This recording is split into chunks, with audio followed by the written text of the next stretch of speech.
ఆ దినమున 7 స్త్రీలు ఒక్క పురుషుని పట్టుకొని, మేము మా అన్నమే తిందుము, మా వస్త్రములే కట్టుకుందుము, నీ పేరు మాత్రము మాకు పెట్టి మా నింద తీసివేయమని చెప్పుదురు. ఆ దినమున యెహోవా చిగురు మహిమయు భూషణమగును. ఇశ్రాయేలులో తప్పించుకుని వారికి భూమి పంట అతిశయాస్పదముగాను శుభలక్షణముగాను ఉండును. సియోనులో శేషించిన వారికి, యెరూషలేములో నిలువబడిన వానికి, అనగా జీవము పొందుటకై యెరూషలేములో దాఖలైన ప్రతివానికి పరిశుద్ధుడని పేరు పెట్టుదురు. తీర్పు తీర్చు ఆత్మ వల్లనూ దహించు ఆత్మ వల్లనూ ప్రభువు సియోను కుమార్తెలకున్న కల్మషమును కడిగివేయినప్పుడు, యెరూషలేమునకు తగిలిన రక్తమును దాని మధ్య నుండి తీసివేసి దాని శుద్ధి చేయనప్పుడు, సియోను కొండలోని ప్రతి నివాస స్థలము మీదను దాని ఉత్సవ సంఘముల మీదను పగలు మేఘధూమములను రాత్రి అగ్నిజ్వాలా ప్రకాశమును యెహోవా కలుగజేయును. మహిమ అంతటి మీద వితానముండును. పగలు ఎండకు నీడగాను గాలివానుకు ఆశ్రయముగాను చాటుగాను పర్ణశాల ఒకటి ఉండును.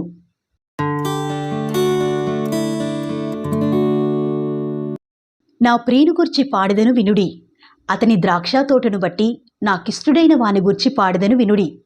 సత్తువ భూమి గల కొండ మీద నా ప్రియునికొక ద్రాక్షతోట ఇండెను. ఆయన దానిని బాగుగా త్రవ్వి రాళ్లను ఏరి అందులో శ్రేష్టమైన ద్రాక్ష తీగలను నాటించెను. దాని మధ్యను బురుజు ఒకటి వేయించి ద్రాక్ష తొట్టిని తొలిపించెను. ద్రాక్ష పండ్లు ఫలింపవలనని ఎదురు చూచుచుండెను గాని అది కారు ద్రాక్షలు కాచెను. కావున యెరూషలేము నివాసులారా, యూదావారులారా, నా ద్రాక్ష తోట విషయము నాకు న్యాయము తీర్చవలనని మేము వేడుకొనుచున్నాను. నేను నా ద్రాక్ష తోటకు చేసిన దానికంటే మరేమి దానికి చేయగలను? అది ద్రాక్ష పండ్లు కాయనని నేను కనిపెట్టినప్పుడు అది కారు ద్రాక్షలు కాయటకు కారణమేమి? ఆలోచించుడి.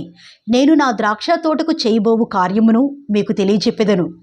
నేను అది మేసివేయబడినట్లు దాని కంచెను కొట్టివేసెదను. అది త్రొక్కబడినట్లు దాని గోడను పడగొట్టి దాని పాడు చేసెదను. అది శుద్ధి చేయబడదు, పారతో త్రవ్వబడదు. దానిలో గచ్చపొదలను బలురక్కసి చెట్లను బలిసీండును. దానిమీద వర్షింపవలదని మేఘములకు ఆజ్ఞనిచ్చెదను. ఇశ్రాయేలు వంశము సైన్యములకు అధిపతియగు యెహోవా ద్రాక్ష తోట, యూదా మనుషులు ఆయనకిష్టమైన వనము. ఆయన న్యాయము కావలనని చూడగా బలాత్కారము కనబడెను, నీతి కావలనని చూడగా రోదనము వినబడెను. స్థలము మిగులుకుండా మీరు మాత్రమే దేశంలో నివసించినట్లు ఇంటికి ఇల్లు కలుపుకొని పొలమునకు పొలము చేర్చుకొని మీకు శ్రమ. నేను చెవులారా వినున్నట్లు సైన్యములకు అధిపతియగు యెహోవా స్పష్టముగా ఈ మాట నాతో సెలవిచ్చెను. నిజముగా గొప్పవియు దివ్యమైనవినైన ఇండ్లు అనేకములు నివాసులు లేక పాడైపోవును. 10 ఎకరముల ద్రాక్ష తోట 1 కుంచుడు రసమిచ్చును. తూమిడి గింజల పంట 1 పడియగును. మద్యము త్రాగుదుమని వేకువనే లేచి ద్రాక్షరసము తమకు మంట పుట్టించు వరకు చాలా రాత్రి వరకు పానము చేయి వారికి శ్రమ. వారు సితారా స్వరమండల తంబుర సన్నాయిలను వాయించుచు ద్రాక్షరసము త్రాగుచు విందు చేయుదురుగాని యెహోవా పని యోచింపరు, ఆయన హస్తకృత్యములను లక్ష్యపెట్టరు. కావున నా ప్రజలు జ్ఞానము లేకయే చెరపట్టబడిపోవుచున్నారు. వారిలో ఘనులైన వారు నిరాహారులుగానున్నారు. సామాన్యులు దప్పిచేత జ్వరపీడితులగుదురు. అందుచేతనే పాతాళము గొప్ప ఆశ పెట్టుకుని అపరిమితముగా తన నోరు తెరచుచున్నది. వారిలో ఘనులను సామాన్యులను ఘోష చేయువారును హర్షించువారును పడిపోవుదురు. అల్పులు అనగద్రొక్కబడుదురు, ఘనులు తగ్గింపబడుదురు. గర్విష్ఠుల చూపు తగ్గును. సైన్యములకు అధిపతియగు యెహోవాయే తీర్పు తీర్చి మహిమపరచబడును.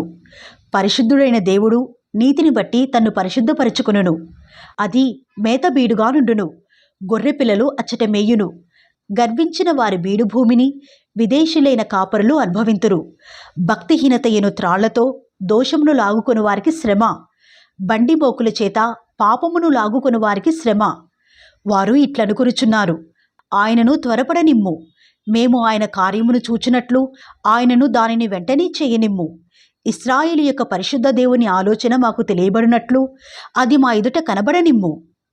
కీడు మేలనియు మేలు కీడనియు చెప్పుకొని చీకటి వెలుగనియు వెలుగు చీకటనియు ఎంచుకుని వారికి శ్రమ.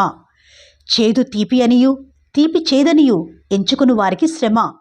తమ దృష్టికి తాము జ్ఞానులమనియు తమ ఎన్నికలో తాము బుద్ధిమంతులనియు తలంచుకుని వారికి శ్రమ.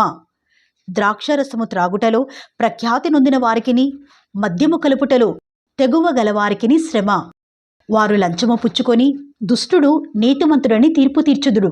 నీతిమంతుల నీతిని దుర్నీతిగా కనబడచేయుదురు. సైన్యములకు అధిపతిగు యెహోవా యొక్క ధర్మశాస్త్రమును నిర్లక్ష్యపెట్టుదురు. ఇశ్రాయేలు యొక్క పరిశుద్ధ దేవుని వాక్కును తృణీకరించుదురు. కాబట్టి అగ్నిజ్వాల కొయ్యకాలను కాల్చివేయినట్లు, ఎండిన గడ్డి మంటలో భస్మమగునట్లు వారి వేరు కుళ్ళిపోవును. వారి పువ్వు ధూళివలె పైకి ఎగిరిపోవును. దానిని బట్టి యెహోవా కోపము ఆయన ప్రజల మీద మండుచున్నది. ఆయన వారి మీదికి తన బాహువు చాచి వారిని కొట్టగా పర్వతములు వణుకుచున్నవి. వీధుల మధ్యను వారి కళేబరములు పెంటవలె పడియున్నవి. ఇంతగా జరిగినను ఆయన కోపము చల్లారలేదు. ఆయన బాహువు ఇంకనూ చాపబడియున్నది. ఆయన దూరముగానున్న జనములను పిలుచుటకు ధ్వజమునెత్తును. భూమ్యంతము నుండి వారిని రప్పించుటకు ఈలగొట్టును. అదుగో, వారు త్వరపడి వేగముగా వచ్చుచున్నారు. వారిలో అలసిన వాడైనను తొట్రిల్లు వాడైనను లేడు. వారిలో ఎవడును నిద్రపోడు, కునుకడు. వారి నడుకట్టు విడిపోదు. వారి పాదరక్షల వారు తెగిపోదు. వారి బాణములు వాడగలవి. వారి విండ్లన్నీయు ఎక్కుపెట్టబడి ఉన్నవి. వారి గుర్రముల డెక్కలు చెకుముకి రాళ్లతో సమానములు. వారి రథచక్రములు సుడిగాలి తిరిగినట్లు తిరుగును. ఆడు సింహము గర్జించినట్లు వారు గర్జించుదురు. కొదమ సింహము గర్జించినట్లు గర్జన చేయుచు వేటను పట్టుకొని అడ్డమేమీయూ లేకుండా దానిని ఎత్తుకుని పోవుదురు. విడిపింపగలవాడెవడనూ ఉండడు. వారు ఆ దినమున సముద్ర ఘోషవలే జనము మీద గర్జన చేయుదురు. ఒకడు భూమి వైపు చూడగా అంధకారమును బాధయు కనబడును. అంతటా ఆ దేశము మీది వెలుగు మేఘముల చేత చీకటి ఎగును.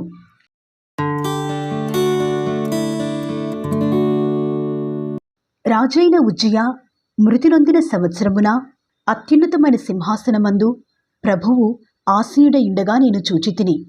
ఆయన చొక్కాయి అంచులు దేవాలయమును నిండుకునెను. ఆయనకు పైగా శరాపులు నిలిచిండిరి. ఒక్కొక్కరికి 6 రెక్కలుండెను.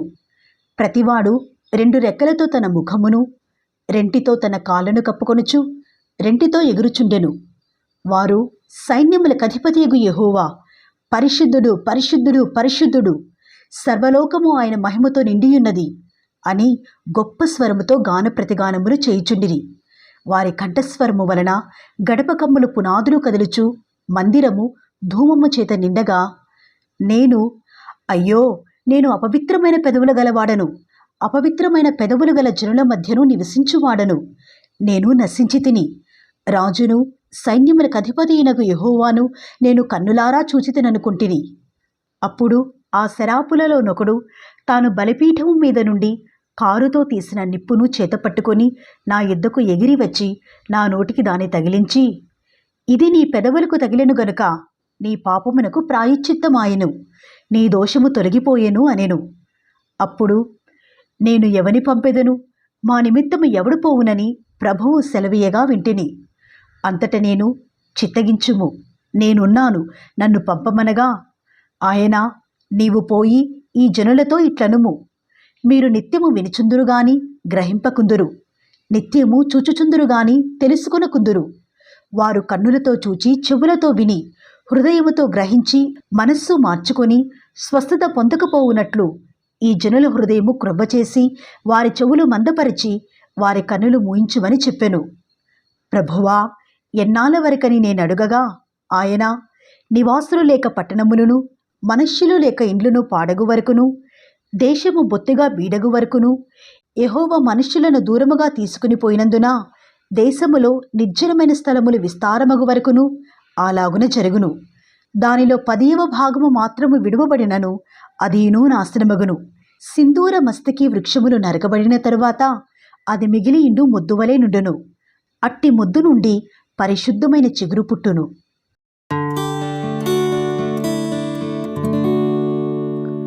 యూదా రాజైన ఉజ్జియా మనుమడును యోతాము కుమారుడునైన ఆహాజు దినములలో సిరియా రాజైన రెజీనును, ఇశ్రాయేలు రాజును రెమల్యా కుమారుడునైన పెకహును యుద్ధము చేయవలనని యెరూషలేము మీదికి వచ్చిరిగాని అది వారి వలన కాకపోయెను. అప్పుడు సిరియనులు ఎఫ్రాయిమీలను తోడు చేసుకునిరని దావీదు వంశస్థులకు తెలుపబడగా, గాలికి అడవి చెట్లు కదిలినట్లు వారి హృదయమును వారి జనుల హృదయమును కదిలెను. అప్పుడు యెహోవా యెషయాతో ఇలాగ సెలవిచ్చెను, ఆహాజును ఎదుర్కొనుటకు నీవును నీ కుమారుడైన షేర్యాషూబును చాకిరేవు మార్గమున పైకోనేటి కాలువ కడకు పోయి అతనితో ఇలాగు చెప్పుము, భద్రము సుమి, నిమ్మలించుము. పొగరాచుచున్న ఈ 2 కొరకంచు కొనలకు అనగా రెజీనును సిరియనులు రెమల్యా కుమారుడును అనువారి కోపాగ్నికి జడియకుము. నీ గుండె అవియనీయకుము. సిరియాయు ఎఫ్రాయిమును రెమల్యా కుమారుడును నీకు కీడు చేయవలనని ఆలోచించుచు మనము యూదా దేశము మీదికి పోయి దాని జనులను భయపెట్టి దాని ప్రాకారములను పడగొట్టి టాబేయేలను వాని కుమారుని దానికి రాజుగా నియమించెదము రండని చెప్పుకునిరి. అయితే ప్రభువైన యెహోవా ఇలాగు సెలవిచ్చుచున్నాడు, ఆ మాట నిలువదు, జరుగదు.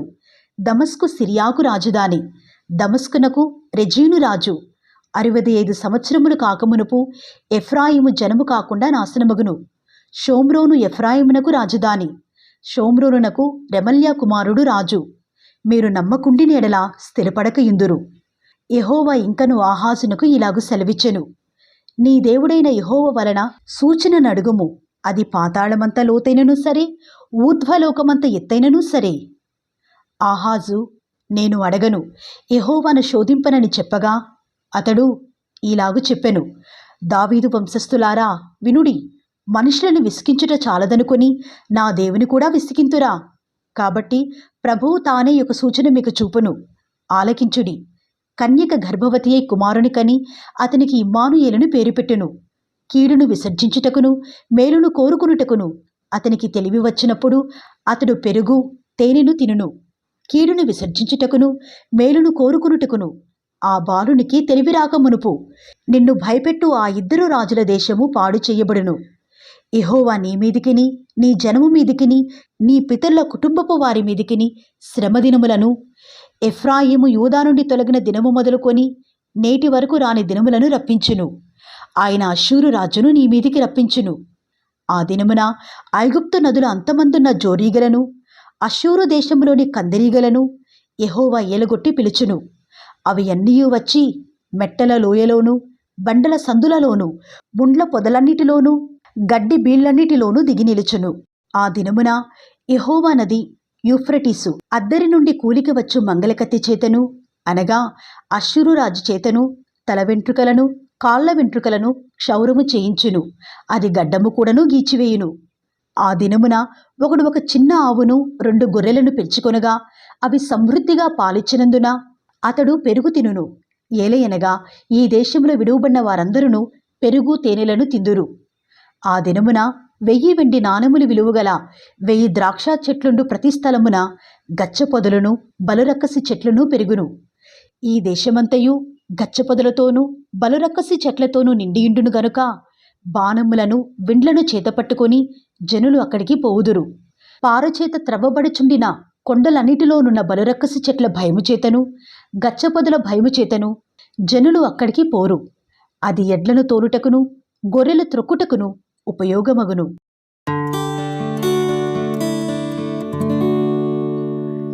మరియు యెహోవా నీవు గొప్ప పలక తీసుకుని మహేరు షాలాల్ హాష్బజ్ అను మాటలు సామాన్యమైన అక్షరములతో దానిమీద వ్రాయుము. నా నిమిత్తము నమ్మకమైన సాక్ష్యము పలుకుటకు యాజకుడైన ఉరియాను ఎబేరేక్యాయు కుమారుడైన జెకర్యాను సాక్షులనుగా పెట్టెదనని నాతో చెప్పగా నేను ప్రవక్తి యొద్దకు పోతిని. ఆమె గర్భవతి అయి కుమారుని కనగా యెహోవా అతనికి మహేరు షాలాల్ హాష్బజ్ అను పేరు పెట్టుము. ఈ బాలుడు నాయనా అమ్మా అని అననేరక మునుపు అష్షూరు రాజును అతని వారును దమస్కు యొక్క ఐశ్వర్యమును షోమ్రోను దోపుడు సొమ్మును ఎత్తుకొని పోవుదురనెను. మరియు యెహోవా ఇంకను నాతో ఇలాగు సెలవిచ్చెను, ఈ జనులు మెల్లగా పారు షిలోహు నీళ్లు వద్దని చెప్పి రెజీనును బట్టియు రెమల్యా కుమారుని బట్టియు సంతోషించుచున్నారు. కాగా ప్రభువు బలమైన యూఫ్రటీసు నది విస్తార జలములను, అనగా అష్షూరు రాజును అతని దండంతటిని వారి మీదికి రప్పించును. అవి దాని కాలువలన్నిటికి పైగా పొంగి ఒడ్డులన్నిటి మీదను పొర్లిపారును. అవి యూదా దేశంలోనికి వచ్చి పొర్లి ప్రవహించును. అవి కుతికిల లోతగును. ఇమ్మానుయేలు పక్షి తన రెక్కలు విప్పునప్పటి వలె దాని రెక్కల వ్యాపకము నీ దేశ వైశాల్యమంతటను వ్యాపించును. జనులారా, రేగుడి, మీరు ఓడిపోవుదురు. దూరదేశస్థులారా, మీరందరూ ఆలకించుడి. మీరు నడుము కట్టుకునినను ఓడిపోవుదురు, నడుము కట్టుకునినను ఓడిపోవుదురు. ఆలోచన చేసుకునినను అది వ్యర్థమగును, మాట పలికినను అది నిలువదు. దేవుడు మాతోనున్నాడు. ఈ జనుల మార్గమున నడవకూడదని యెహోవా బహుబలముగా నాతో చెప్పియున్నాడు. నన్ను గద్దించి ఈ మాట సెలవిచ్చెను. ఈ ప్రజలు బందుకట్టు అని చెప్పున్నదంతయు బందుకట్టు అనుకొనుకుడి. వారు భయపడు దానికి భయపడకుడి, దాని వలన దిగులు పడకుడి. సైన్యములకు అధిపతియగు యెహోవాయే పరిశుద్ధుడనుకునుడి. మీరు భయపడవలసిన వాడు ఆయనే, ఆయన కోసరమే దిగులు పడవలెను. అప్పుడు ఆయన మీకు పరిశుద్ధ స్థలముగా నుండును. అయితే ఆయన ఇశ్రాయేలు యొక్క 2 కుటుంబములకు తగులు రాయిగాను, అభ్యంతరము కలిగించు బండగాను ఉండును. యెరూషలేము నివాసులకు బోనుగాను, చిక్కువలగాను ఉండును. అనేకులు వాటికి తగిలి తొట్రిల్లుచుపడి కాళ్ళు చేతులు విరిగి చిక్కుబడి పట్టబడుదురు. ఈ ప్రమాణ వాక్యమును కట్టుము, ఈ బోధను ముద్రించి నా శిష్యులకు అప్పగింపుము. యాకోబు వంశమునకు తన ముఖమును మరుగ చేసుకుని యెహోవాను నమ్ముకును నేను ఎదురుచూచుచున్నాను. ఆయన కొరకు నేను కనిపెట్టుచున్నాను. ఇదిగో, నేనును యెహోవా నాకిచ్చిన పిల్లలను సియోను కొండ మీద నివసించు సైన్యములకు అధిపతియగు యెహోవా వలని సూచనలుగాను మహత్కార్యములుగాను ఇశ్రాయేలీయుల మధ్య ఉన్నాము. వారు మిమ్మును చూచి కర్ణపిశాచిగల వారి యుద్ధకును కిచకిచలాడి గొనుగు మంత్రజ్ఞుల యుద్ధకును వెళ్ళి విచారించుడని చెప్పినప్పుడు జనులు తమ దేవుని యుద్ధని విచారింపవద్దా? సజీవుల పక్షముగా చచ్చిన వారి యుద్ధకు వెళ్ళదగునా? ధర్మశాస్త్రమును ప్రమాణ వాక్యమును విచారించుడి.